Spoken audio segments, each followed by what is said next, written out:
dengan Ibu Santi. Ibu Santi, silakan Bu Santi. Ini soal sholat, paham. Saya pernah main ke rumah saudara ya, kontras ya saling gitu.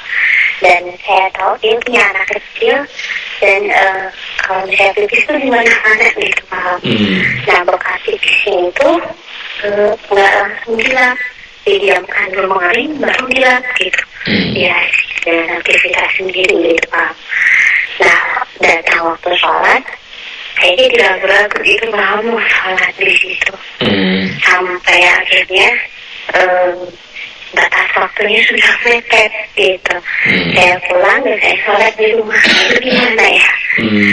Sebaiknya gimana gitu kalau saya main ke situ? Dan meskipun udah saya kasih tahu, sudah seperti itu kebiasaannya mungkin. Iya. Jadi kalau belum kering belum dilap ya? Iya gitu. Jadi sengaja air pipis itu dikeringkan dulu secara alamiah. Iya, kadang mah nggak dibersihin gitu, didiamin gitu aja. Sampai di kursi, di kasur gitu, di lantai pun bau ya. Jadi banyaknya di situ. Nah, saya nggak bisa gitu kan sholat itu seperti itu. Nah, itu gimana sampai mepet waktu sholat, saya pulang dan saya sholat di rumah. Gitu. Ya. Sholatnya ada jamaah gitu ya? Iya. Digabung sholatnya jadinya dengan sholat berikutnya? Iya. Atau terkadang ya kalau saya masih ada waktu setengah jam ya saya sholat. Tapi udah mepet ya? Iya, udah mepet banget. Iya, itu ditunggu lagi, Pak. Iya, Bu Santi. Ya, Assalamualaikum. Waalaikumsalam warahmatullahi wabarakatuh. Iya, Ibu, ya, secara prinsip memang yang paling afdol dan merupakan bagian dari gaya hidup bersih adalah kalau kita punya anak, begitu pipis langsung dibersihkan. Itulah yang sebenarnya diajarkan oleh Rasul. Pernah ada orang yang karena ketidaktahuannya, karena keawamannya, dia pipis di masjid, ya. Jadi ada orang yang belum mengerti gitu. Ini kan orang bisa saja karena belum mengerti. Jadi dia tuh pipis zaman dulu, mujang-mujang jangan Anda bayangkan masjid itu kayak sekarang pakai keramik dan lain sebagainya, ya. Ya namanya juga 1400 tahun lalu, bisa dibayangkan. Masjid itu cukup dibatasi oleh batas-batas tertentu, jadi si lantainya masih pasir gitu.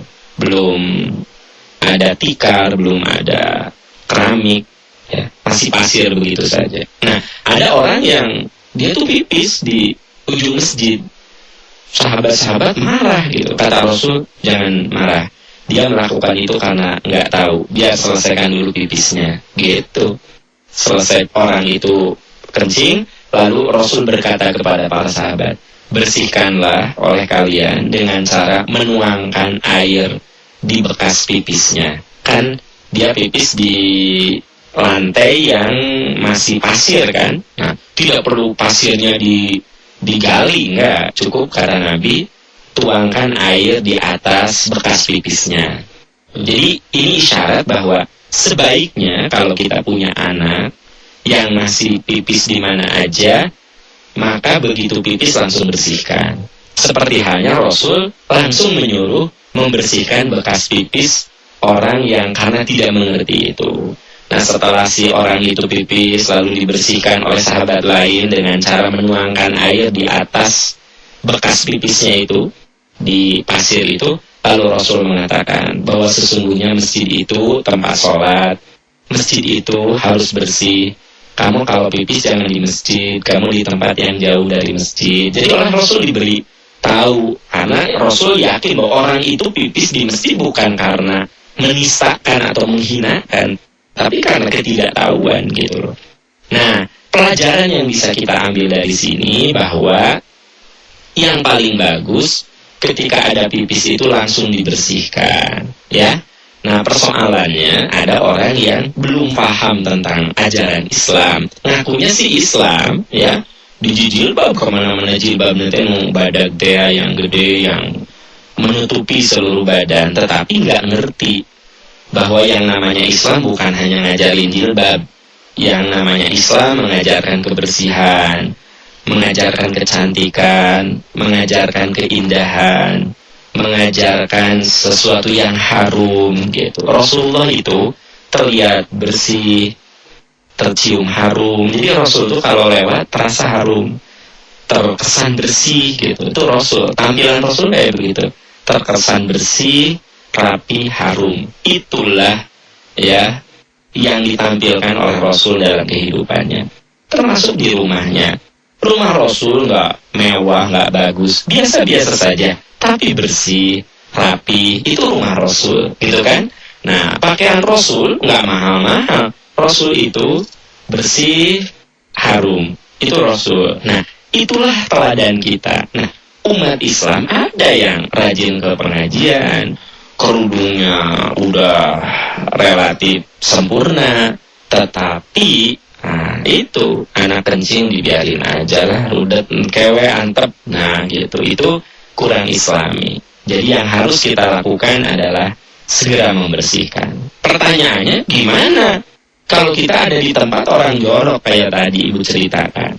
Ya, kalau Ibu dengan sholat di situ ragu menjadi tidak khusyuk, Ibu boleh-boleh saja menjamak sholat, ya, nggak masalah. Boleh karena ada alasan.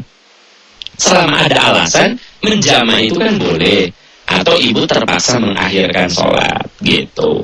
Tapi kalau Ibu ternyata merasa yakin di tempat, mungkin di kursi ada bekas bau pipis, di kasurnya bekas bau pipis.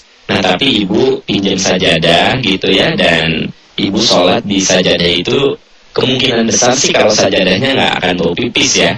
Nah, Ibu sholat juga boleh menggunakan sajadah yang Ibu anggap bersih, itu boleh. Tapi kalau Ibu, aku mau bener ragu gitu kan, ya udah, daripada Ibu sholat nggak khusyuk, ya Ibu sholatnya di rumah agak lambat sedikit, atau boleh jadi Ibu terpaksa menjamak. Itu suatu yang boleh-boleh saja karena ada alasan, ya.